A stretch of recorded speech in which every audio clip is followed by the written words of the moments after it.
Alors évidemment, je suis extrêmement honoré de ce vote de confiance que m'accorde la population. 6 octobre, date limite là, pour poser sa candidature.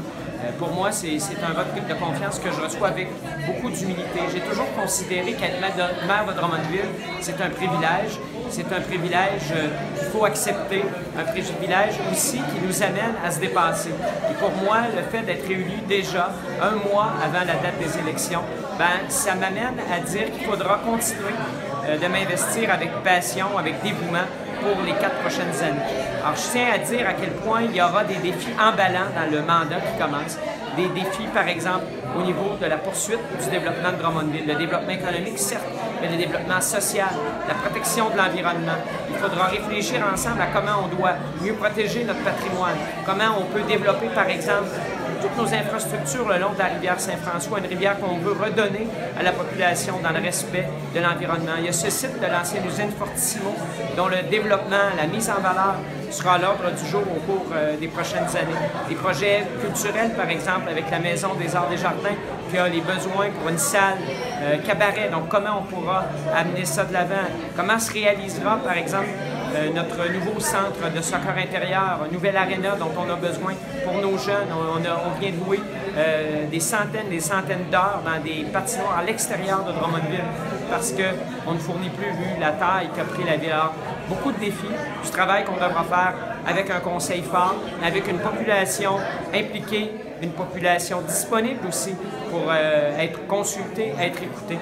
Alors, la campagne électorale débute. Je veux d'abord dire merci aux personnes qui ont fait qu'aujourd'hui, on se retrouve dans cette situation d'une élection sans opposition.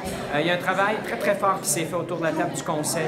Un conseil formé d'élus indépendants. Tous les élus sont indépendants. Il n'y a pas de parti politique ou de ligne de parti à Drummondville. Ce sont des élus indépendants, mais qui, tous ensemble, veulent travailler en harmonie pour le bien-être des citoyens. Notre but à nous, c'est de créer du bonheur pour la population.